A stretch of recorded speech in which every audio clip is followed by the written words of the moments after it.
berkenan tinggal di dalamnya. Laisa muhtajan ila suruji, tidak lagi perlu sama lampu. Harapan kita mulai hari ini hingga seterusnya, ada Nabi Muhammad di rumah-rumah kita, hingga rumah kita jadi terang terus-terusan, hingga rumah kita jadi damai terus-terusan, hingga rumah kita jadi bahagia senantiasa, hingga rumah kita jadi bercahaya teman-teman, saat lampu hidup ataupun saat lampu mati. Hingga rumah kita jadi terus-terusan bercahaya, tak ada beda antara siang dan malamnya. Kenapa gitu? Karena Nabi Muhammad ketika ada di satu tempat, laisa muhtajan ila suruji, tempat itu enggak lagi perlu penerangan. Nabi Muhammad itulah cahayanya. Kami, kata para sahabat, kalau berkumpul dengan Nabi Muhammad fi dzulmatil lail, di tengah malam pekat, gelap gulita, bahkan di malam-malam yang paling gelap, malam-malam tanggal 28, 29, 30, itu malam paling gelap sekalipun teman-teman, kalau udah ada Nabi Muhammadnya, lagi kumpul barengan sama Nabi Muhammad, ka'annana fi awanid dhuhur, kami nih rasanya kayak di siang hari waktu duhur. Lupa kalau kami lagi di waktu malam. Barengan sama Nabi Muhammad, semuanya jadi terang, mukanya orang jadi kelihatan, apalagi mukanya Nabi Muhammad.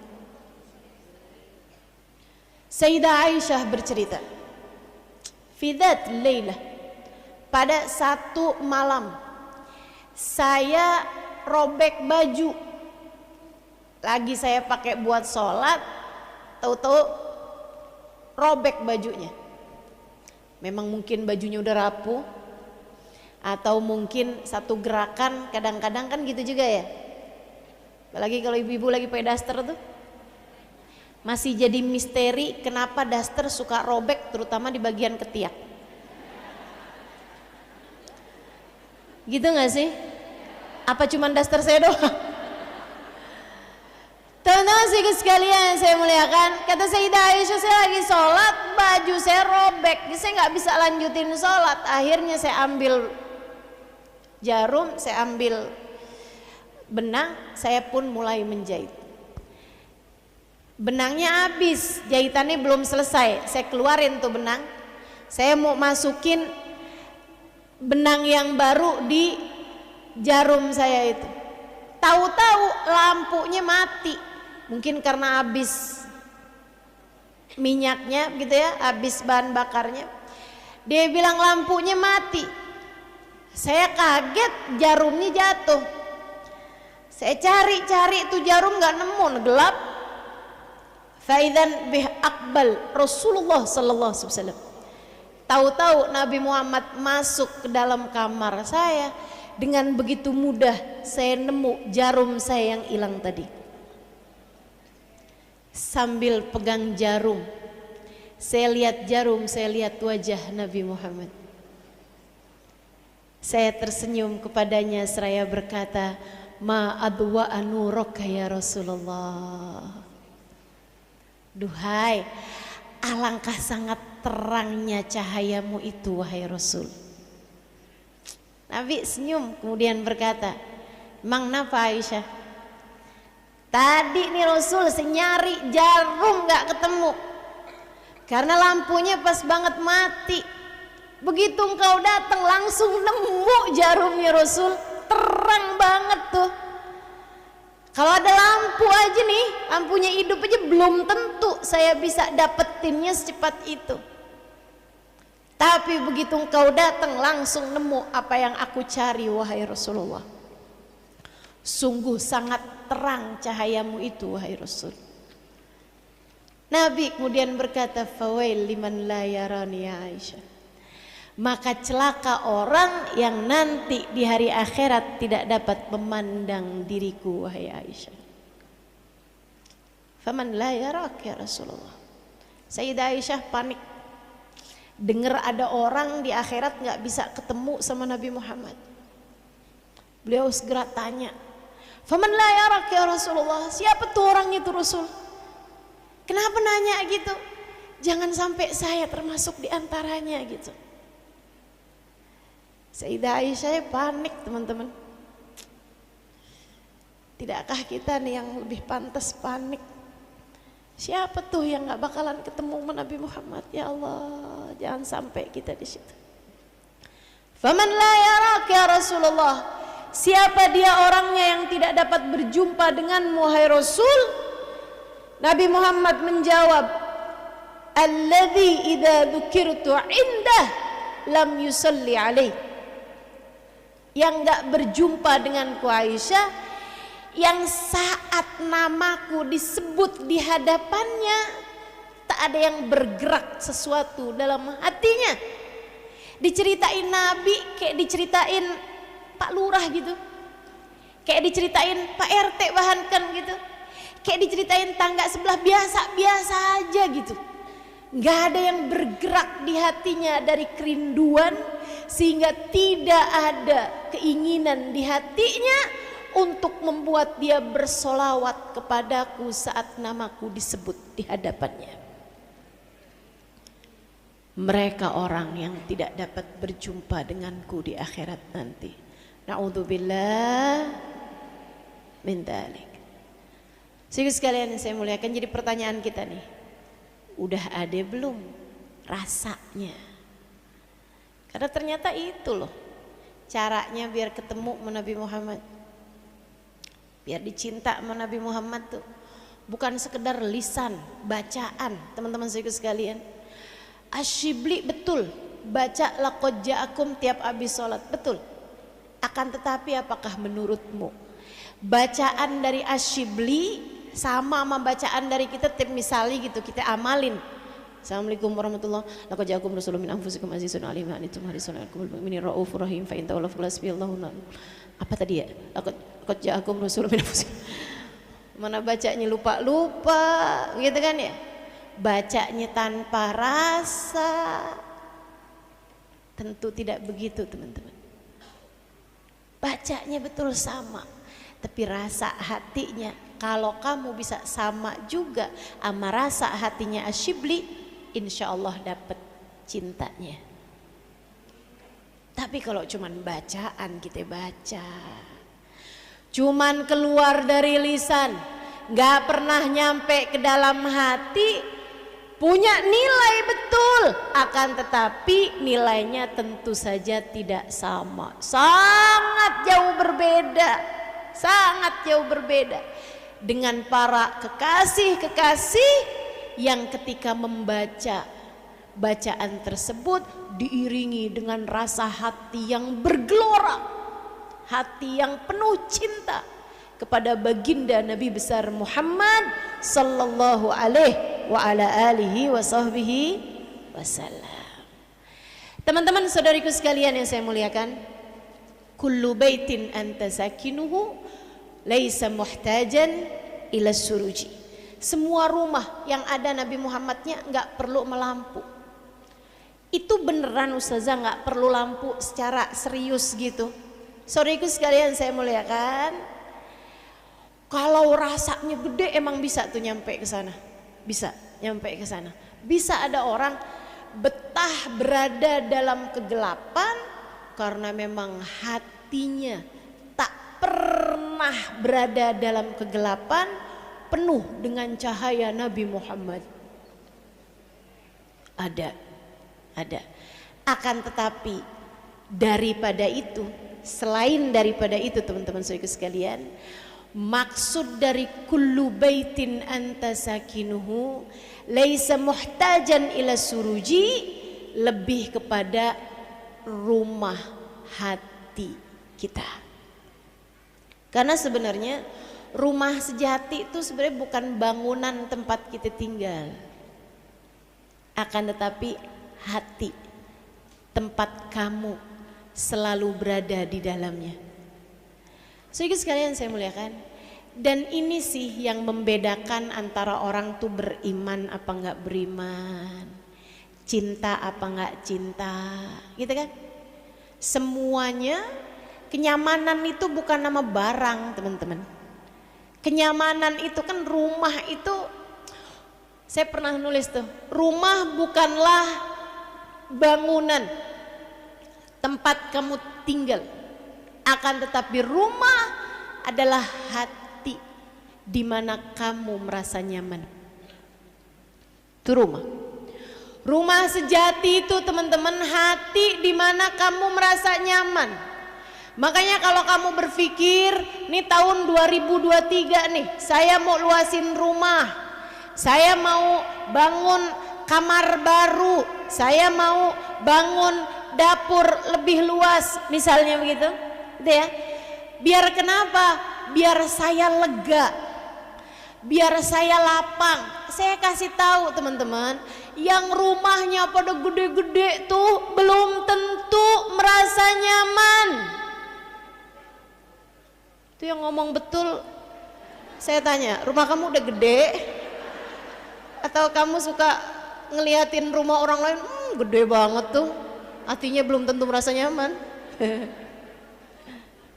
Teman-teman sih sekalian yang saya muliakan, itu ya, orang rumahnya besar-besar, yang menentukan nyaman gak nyaman tuh bukan seberapa luas rumahnya, tapi lebih kepada seberapa luas hatinya.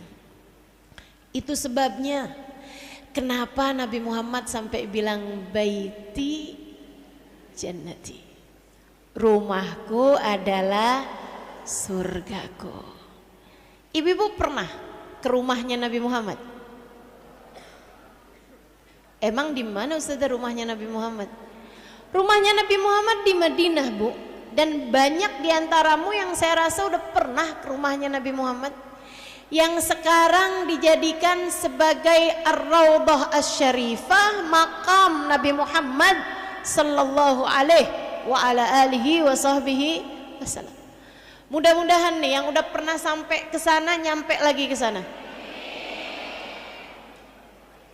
Yang belum Ustazah, yang belum juga insyaallah nyampe ke sana. Ustazah kok duluan ngedoain yang udah pernah nyampe ke sana? Ini saya kasih tahu kenapa. Karena saya udah pernah nyampe ke sana.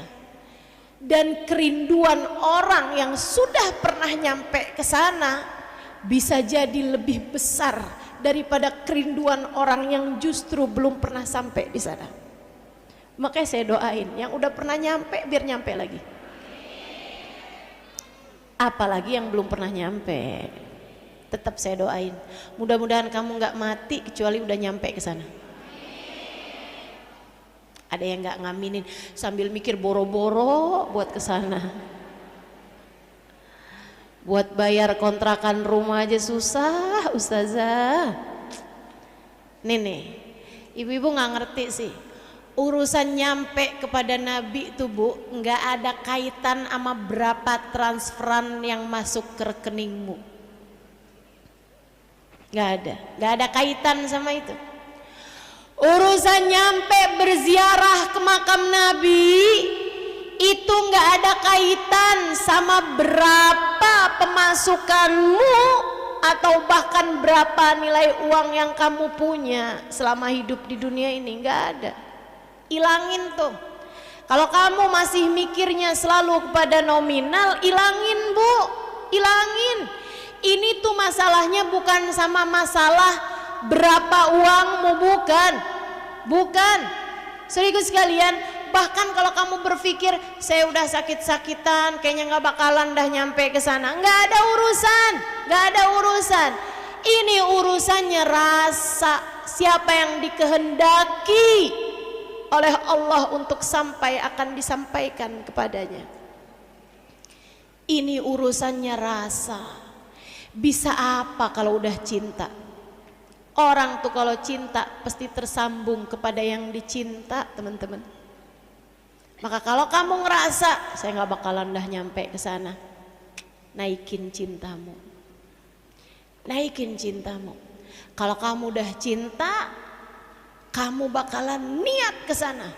Dan Allah tuh kalau udah niat, Allah kalau ngelihat hati seorang hamba kuat niatnya buat nyampe ke sana, Allah sampein, Allah sampein.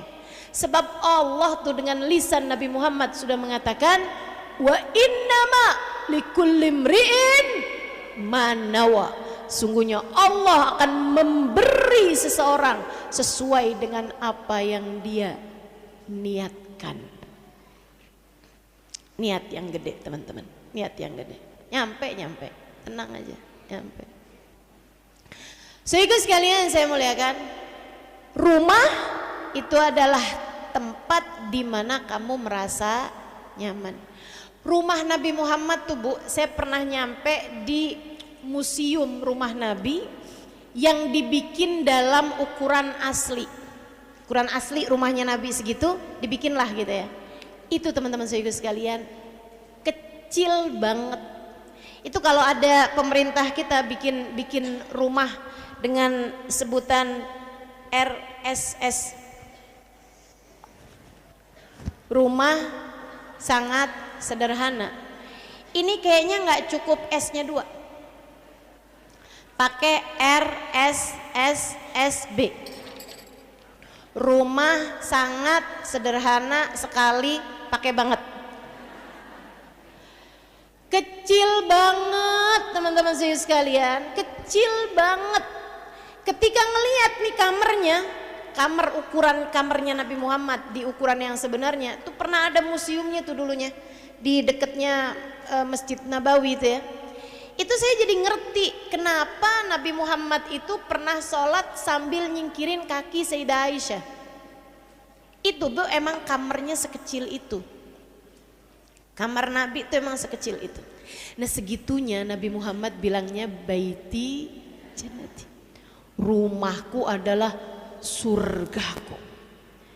Kalau kamu pandangannya terhadap rumah itu adalah rumah yang itu bangunan, kamu bakal mikir, tunggu dulu nih, emang surganya Nabi sesempit ini? Kan begitu. Padahal kan kamu tahu seluas apa surga Nabi Muhammad sallallahu alaihi wasallam. Terus masalahnya apa? Masalahnya Nabi mau ngingetin bahwa yang namanya rumah bukanlah bangunan tempatmu tinggal, akan tetapi hati di mana kamu tak pernah berpisah darinya. Karenanya saya sering bilang, orang yang tidak merasakan kedamaian dalam hatinya tak akan pernah bisa merasakan kedamaian dimanapun dia berada. Kamu nih adik-adik yang suka kegalauan mulu dek, dikit-dikit galau, dikit-dikit saya perlu healing. Ada nih anak-anak baru-baru nih, umi-umi nih anak-anak baru-baru nih. Emang modelannya kayak gitu tuh, dikit-dikit healing, gitu kan ya? Modelannya tinggal nyari healing mulu. Adek-adek saya kasih tahu ya dek ya, kamu itu ketika ngerasa perlu healing, bukan dengan cara kamu pergi jalan-jalan piknik ke Bali, ke Puncak, kemana lagi nih, Bunraya Bogor, ke Ancol, atau seenggaknya ustazah kita healing mah nggak jauh-jauh dah, ke mall misalnya gitu. Teman-teman saudaraku sekalian saya muliakan, enggak dek, galau kamu tuh obatnya nggak di sana. Galau kamu itu obatnya cukup dengan kamu kembali kepada hatimu, sebab dialah rumah yang sesungguhnya. Kamu pengen hatimu berasa istana, kamu pengen hatimu berasa surga, kamu pengen hatimu bercahaya, gampang. Kullu baitin anta sakinuhu laisa muhtajan ila suruji.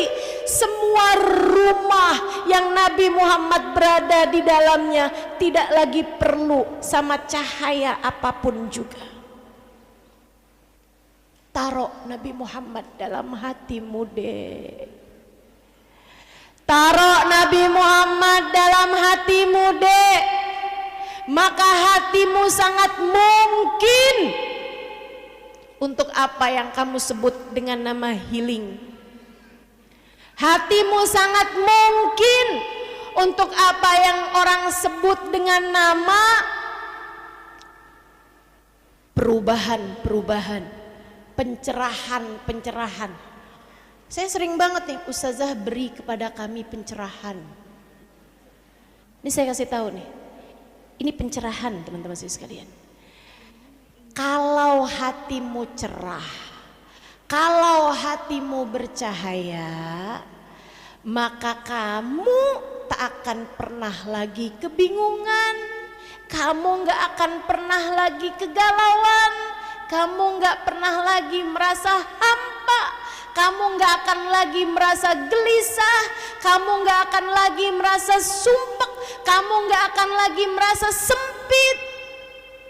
Kamu akan berada dalam keadaan lapang, kamu akan berada dalam keadaan cerah, kamu akan berada dalam keadaan bahagia, kamu akan berada dalam keadaan damai senantiasa. Caranya taruh Nabi Muhammad dalam hatimu. Makanya kalau saya ditanya ustazah, oleh-oleh maulid yang terbaik apaan sih? Masukin Nabi Muhammad dalam hatimu. Jangan boleh keluar lagi. Tutup pintunya rapat-rapat. Jangan biarin cinta siapapun masuk di dalamnya. Jangan mau cintamu dicuri siapapun. Biarkan Nabi Muhammad bertahta dalam hatimu teman-teman. Kalau tahta hatimu sudah ditempati oleh Nabi Muhammad, kamu akan melihat keindahan ada pada segala. Kamu akan melihat keindahan ada pada segala. Sebab Nabi Muhammad adalah hiasan semesta. Sebab Nabi Muhammad adalah puncak keindahan yang pernah ada. Hada jamalul Mustafa. Ini adalah keindahan Nabi Muhammad. Anwaruhu lahat lana. Cahayanya berpendar, cahayanya terang, menyinari seluruh jagat raya. Hatimu kalau gelap, Nabi Muhammad belum ada. Hatimu kalau galau, Nabi Muhammad belum ada. Hatimu kalau sumpek terus-terusan, Nabi Muhammadnya sedang tidak ada di sana. Jangan nyari healing, cari Nabi Muhammad. Jangan nyari piknik, cari Nabi Muhammad. Jangan berharap cinta manusia, cukup cari Nabi Muhammad. Ialah cahayanya. Adik-adik, Nabi Muhammad cahayamu. Bu, Nabi Muhammad cahayamu. Kalau kamu sumpah, gak usah minta transferan suami. Cari aja Nabi Muhammad dalam hati. Kok saya sumpek ya? Oh, nih Nabi Muhammad gak ada di hati saya nih. Ambil wudhu, naik di atas sejadahmu, pegang tasbih, baca sholawat kepada Nabi Muhammad. Allahumma salli ala sayyidina Muhammadin tibbil qulubi wa dawaiha wa afiyatil abdani wa shifaiha wa nuril absari wa diyaiha wa ala alihi wa sahbihi wa sallim. Allahumma salli ala Sayyidina Muhammadin. Bareng-bareng. Tibbil qulubi wa dawaiha wa afiyatil abdani wa shifaiha nuril absari wa diyaiha wa ala alihi wa sahbihi wa sallim. Sekali lagi.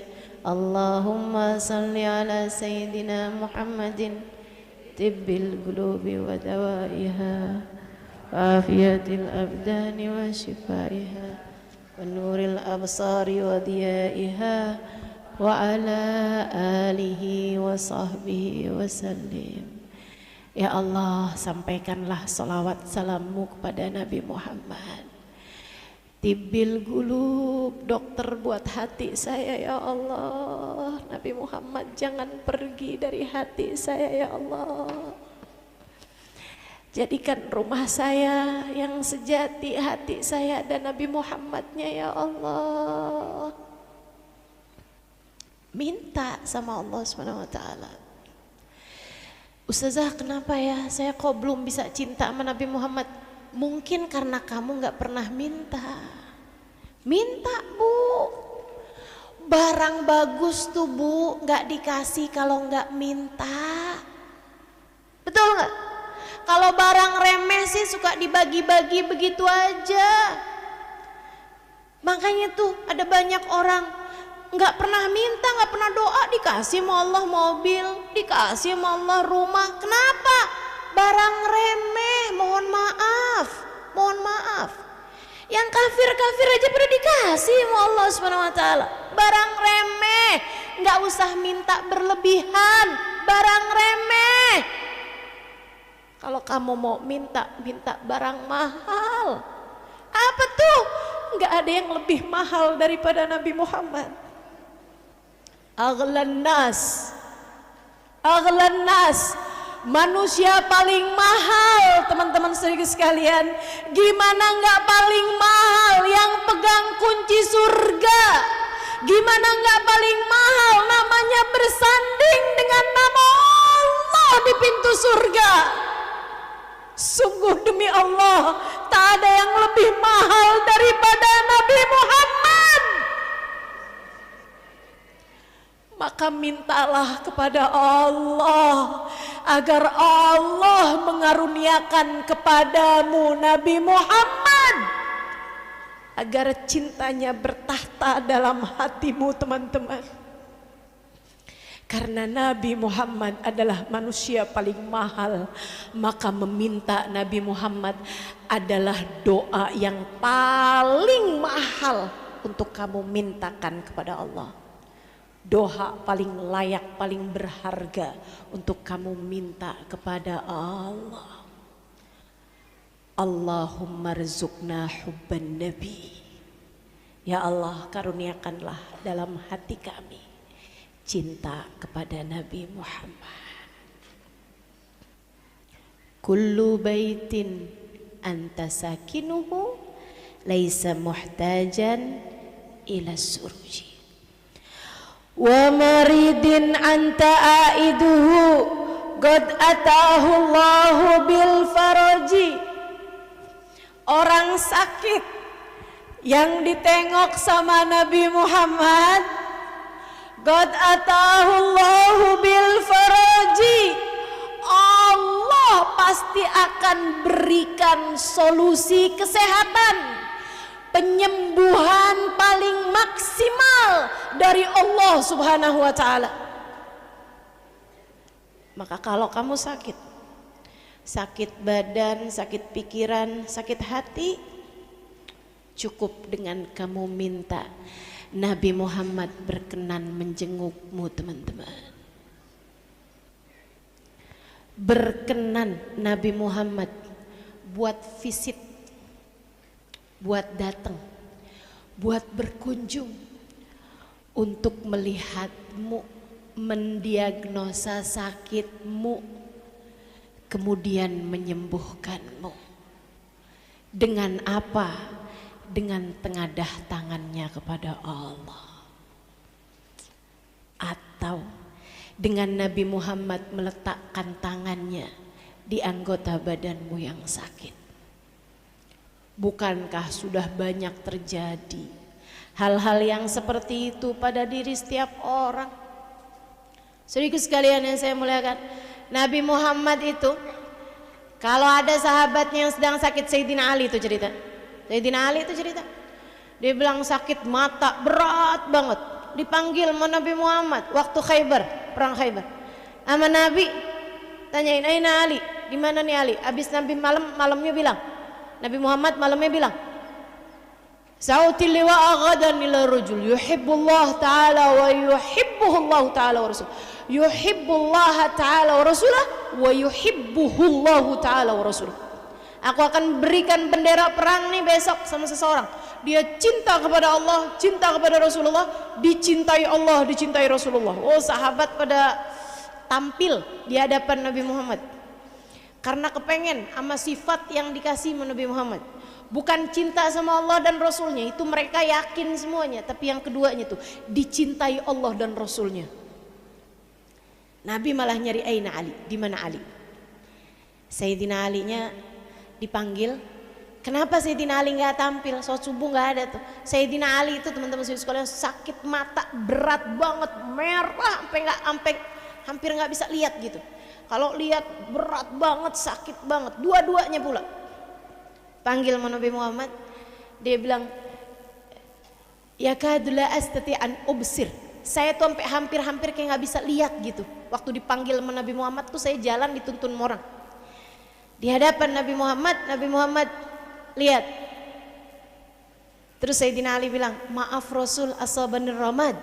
Saya lagi kena sakit mata berat banget ya Rasulullah." Nabi kemudian nafas ala yadih. Nabi meludah di kedua tangannya. Teman-teman sekalian, ludah paling berharga yang pernah ada di atas muka bumi ini. Ludahnya Sayyiduna Muhammad.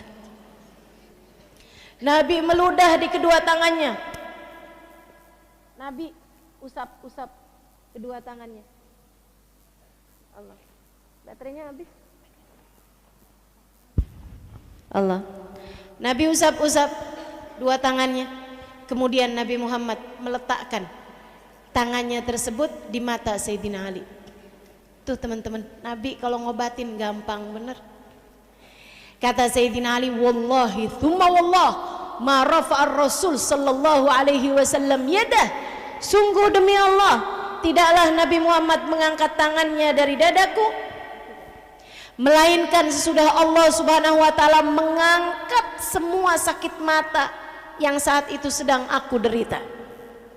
Hilang semua sakitnya, kayak nggak pernah ada gitu. Bahkan Nabi tuh kalau ngobatin, teman-teman saya sekalian, kayak Abu Qatadah. Kata Abu Qatadah, mata yang habis dioperasi Nabi Muhammad, Nabi cuma taruhin tangannya di matanya Abu Qatadah, balik lagi matanya, padahal sebelumnya biji matanya keluar Abu Qatadah, teman-teman. Balikin Nabi Muhammad, operasi mata paling dahsyat terjadi kepada matanya Abu Qatadah, sampai Abu Qatadah cerita sejak hari itu mata yang dibalikin sama Nabi Muhammad tidak pernah berkurang pandangannya. Yang lain nih, mata yang lain bisa berkurang pandangannya, kadang kena sakit mata, namanya orang udah tua-tuaan datang minus gitu ya. Yang habis dibalikin sama Nabi Muhammad, nggak pernah sakit mata, teman-teman, nggak pernah berkurang pandangannya, nggak tanggung-tanggung Nabi kalau sudah jadi dokter yang berkenan untuk mengunjungi kita di saat sakit. Saudaraku sekalian saya muliakan, saya ketika dengar hal-hal yang seperti ini, saya jadi mikir gitu, ya Allah, ada yang perlu diobatin sama Nabi Muhammad dari diri saya, bukan badan saya, bukan mata saya, bukan perut saya, bukan sakit kepala saya, bukan sakit kaki saya, tapi sakit pikiran, tapi sakit hati yang selama ini sering kali menyiksa kita dalam kehidupan ini. Hati yang dilanda cemburu kepada yang tidak semestinya dicemburuin, hati yang dilanda kebencian kepada yang semestinya tidak dibenci, hati yang begitu mudah suudzon, begitu mudah suudzon kepada apapun yang terjadi atau kepada sesiapapun dari hamba-hamba Allah Subhanahu wa taala. Hati yang begitu mudah terkena ujub, hati yang begitu mudah terkena kesombongan, sangat perlu buat diobatin sama Nabi Muhammad. Maka resolusi kita di tahun ini teman-teman, semoga Nabi Muhammad berkenan menjadi dokter untuk segala macam penyakit hati kita. Biar akhlak kita pada benar, biar cara berpikir kita pada benar, biar iman kita pada benar, biar hati kita ngerti apa itu ikhlas, biar hati kita ngerti apa itu cinta kepada yang paling layak dicinta. Biar hati kita bisa damai, bisa tenang, bisa salim, sehingga nanti di hari akhirat kita bisa datang pada Allah bawa hati yang salim. Yauma la yanfa' mal wala banun illa man atallah biqalbin salim. Wa zamanin anta hakimu zalama fihi minal iwaji. Resolusi ketiga nih, habis kita minta Nabi Muhammad berkenan ada di hati kita, jadi penduduk tetap di hati kita.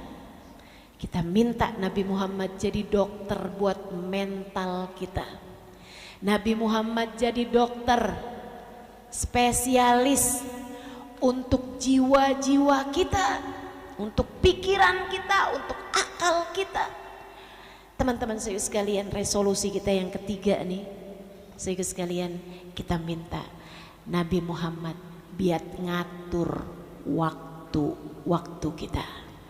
Jadi hakim penentu yang menentukan sebaiknya kita mesti gimana terhadap karunia indah berupa waktu-waktu kita yang Allah karuniakan kepada kita sebagai bekal dalam kehidupan kita. Sebab wazamanin, waktu, anta hakimu, yang Nabi Muhammad menjadi hakim penentunya. Oh kamu mesti kayak begini, kamu mesti kayak begini, yang ini jangan pergi, yang ini kamu harus pergi, yang ini iyain, yang ini gak usah iyain. Ini kayak lagi bicara jadwal ya. Mazala ma fihi minal iwaji, akan hilanglah semua ketimpangan-ketimpangan, akan hilanglah semua kesalahan-kesalahan. Kita nih bakalan jadi orang yang gak banyak salahnya teman-teman, kalau Nabi Muhammad berkenan untuk menjadi hakim yang mengatur kita mesti ngapain dalam waktu-waktu kita menjalani kehidupan kita di atas muka bumi ini. Mudah-mudahan Allah ijabah semuanya insya Allah. Nabi Muhammad jadi penduduk paten di hati kita, bertahta di hati kita. Nabi Muhammad berkenan jadi dokter untuk mental kita. Nabi Muhammad berkenan menjadi hakim yang mengatur waktu-waktu kita insya Allah. Biar kita ikut aja sama aturan yang sudah diatur sama baginda Nabi besar Muhammad sallallahu alaihi wasallam. Tiap pagi salat istikharah, minta sama Allah Subhanahu wa taala, ya Allah, ya Allah, ya Allah, dekatkan kami kepada bagindamu, kepada kekasihmu Nabi Muhammad sallallahu alaihi wasallam. Biarkan kami ya Allah merasakan hidup bersama dengan Nabi Muhammad. Ya Allah, perkenankan Nabi Muhammad membimbing kami dalam kami menjalani sepanjang hari ini. Biar kami selalu berada dalam jalan-Mu ya Allah. Jadikan Nabi Muhammad sebagai imam untuk kami mengikuti cara beliau ya Allah. Untuk kami mengikuti beliau dalam kehidupan kami ya Allah. Allahumma rabbana atina fid dunya hasanah fil akhirati hasanah wa qina adzabannar. Da'wahum fiha subhanakallahumma wa tahiyyatuhum fiha salam. Akhiru da'wana anil hamdulillahi rabbil alamin wa ila hadratin nabi. Mudah-mudahan semuanya diijabah Allah Subhanahu wa taala. Al-Fatihah.